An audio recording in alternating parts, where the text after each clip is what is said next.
Hi guys, welcome to another episode of Path of Exile. My name is Wilfred, and guess what? I managed to find the very last Vaal boss. I'm going to go in and get the achievement. I thought I'd make a video on that because last video sort of like not very happy ending. And I'll do another map probably for you guys. And here is the aqueduct. I've been going up and down for a long time for this very particular kind of challenge. And by the way, I managed to finish the encounter one as well, thanks to my friend Reciprocate, who has hinted me that to kill a rogue exile holding a talisman is actually to drop one of the talisman onto the floor so that the rogue exile will carry it and become very powerful and kill it.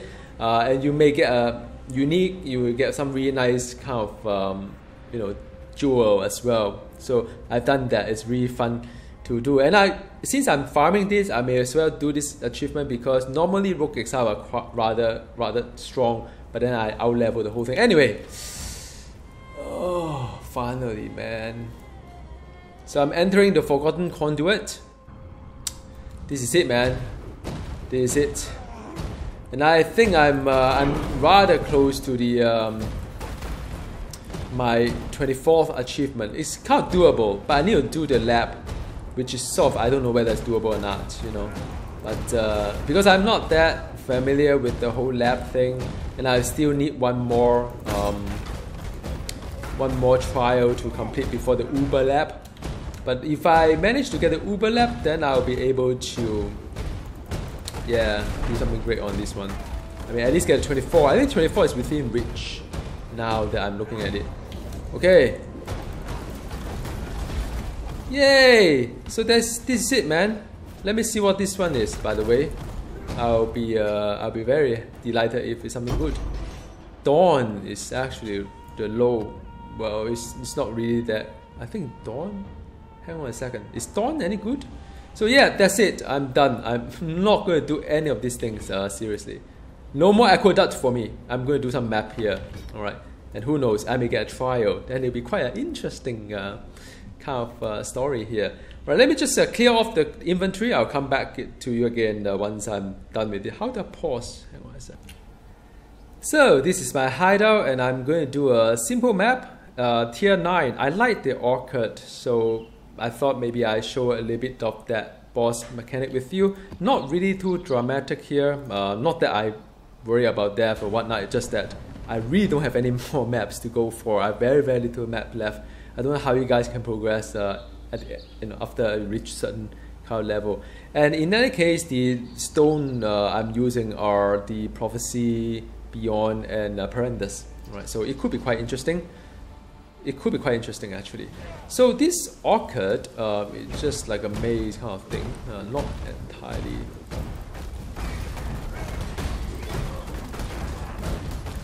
I have to remember this is not like the aqueduct anymore, because aqueduct things are so easy, you don't even observe what is happening kind of thing. But this is no longer aqueduct. No longer aqueduct. I have to be a little bit mindful.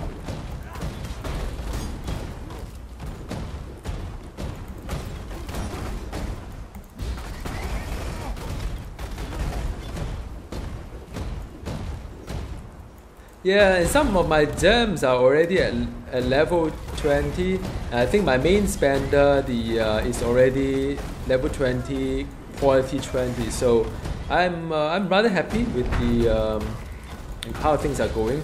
A little bit of improvement here and there, but that's about it really.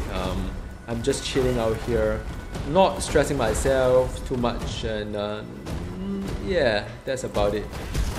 Like I said, not that I want to reach like 100. Some people ask me if I want to do 100. No way, man. No way. I mean, I guess I could, right? I mean, if you have a lot of time just doing the simple map without any risk, I think you could get to 100.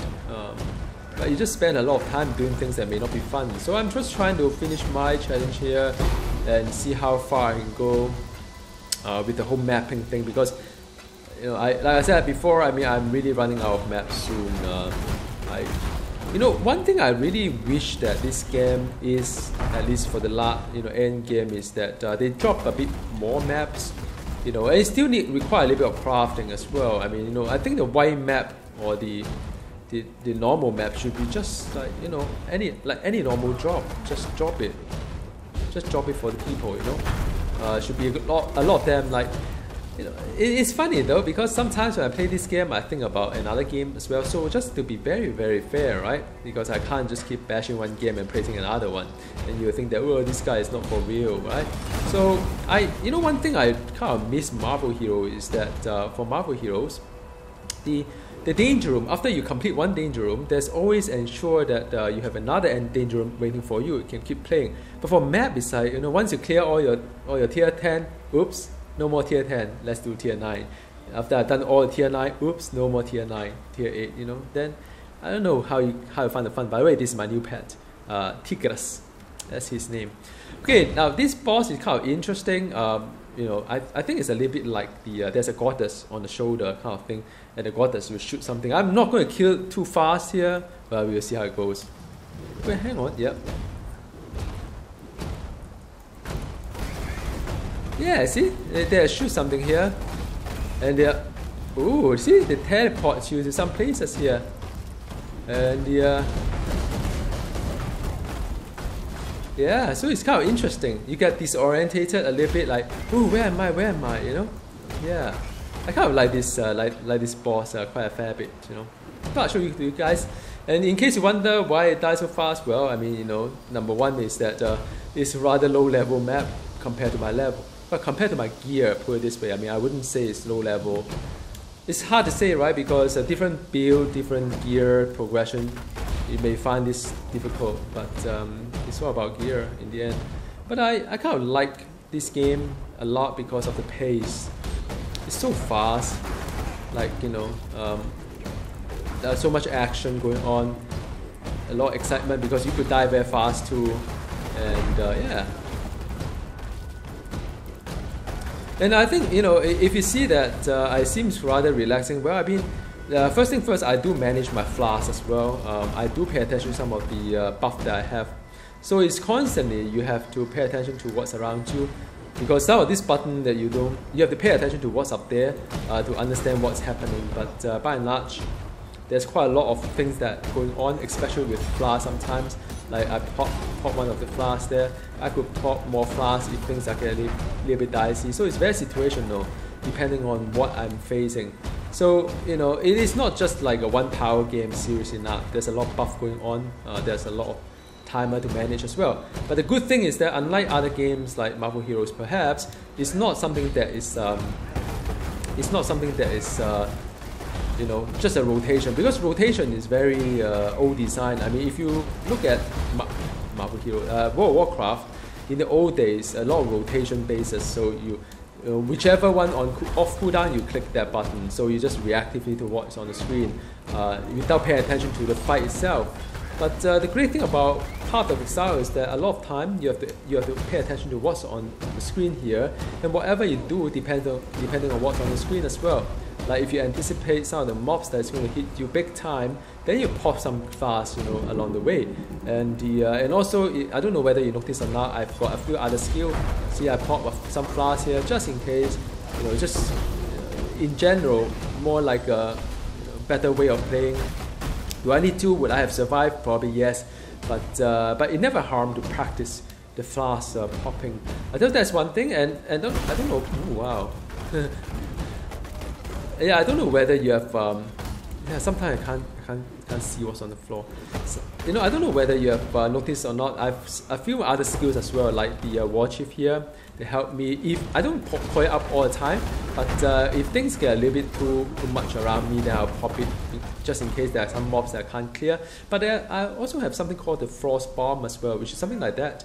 I usually do it in a tougher fight because it will debuff the boss. But then because it, you know, these things, sometimes it dies so fast, right? By the time you debuff, you may as well hit it and one-shot them to death. So it's situational, really. Not like some other game, you just like, you know, just keep the rotation and so on. That's not interesting.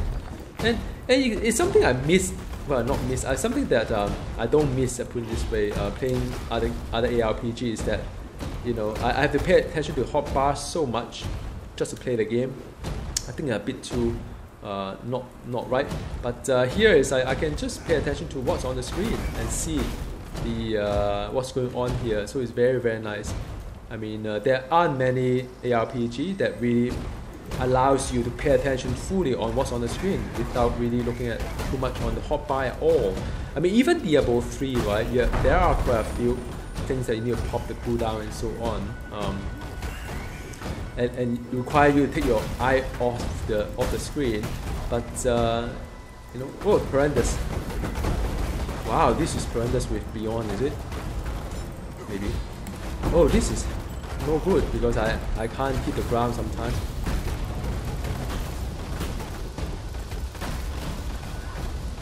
Okay, so that's done. So I'm done. 12 horrendous con. I suspect it's also because I outlevel the thing a little bit and I don't really get a lot of, you know, kind of goodies here. So 14 monsters left, but I'm not going to hunt for the other 14. I think it's somewhere in the courtyard somewhere. But anyway, I'm happy, man. Man, I'm happy. So I've got from the challenge point of view, I've progressed quite a fair bit. So I think what I'll do from now on, because I've got like I don't know how many I've got already, man. They never say how many you've got, right? That's so strange. You think about it, I have to count it manually one by one. But in any case, so I've got quite a number of them done. My next milestone would be the 22, I think. Then I'll get the, you know, another totem piece. So 3 more, I'll get the weapon effect, legacy weapon effect, which is I don't know. Do I not have that weapon effect already in my weapon kind of thing? I've got the classic weapon effect, so they have the legacy weapon effect. So I may go for it. I don't know. So that is the one I'm looking for. Oh, what's my goal next time? I think Invader is something possible if I just pop in the Invader League Stone, so I can have one here. Another one is Apprentice. If I keep doing it, I don't know whether I can get more of this or not, because I really don't know how this thing works, man. Some of them could be like as painful as the Torrent of Fear or whatnot it is called. I'll definitely finish off Malachi, make a video on that if I can. I may or may not be able to do the lap, but we'll see how it goes. Last lap, then I'll be like, you know, home run. And I think, yeah, man, fun game, man. I hope you guys enjoy too. Goodbye.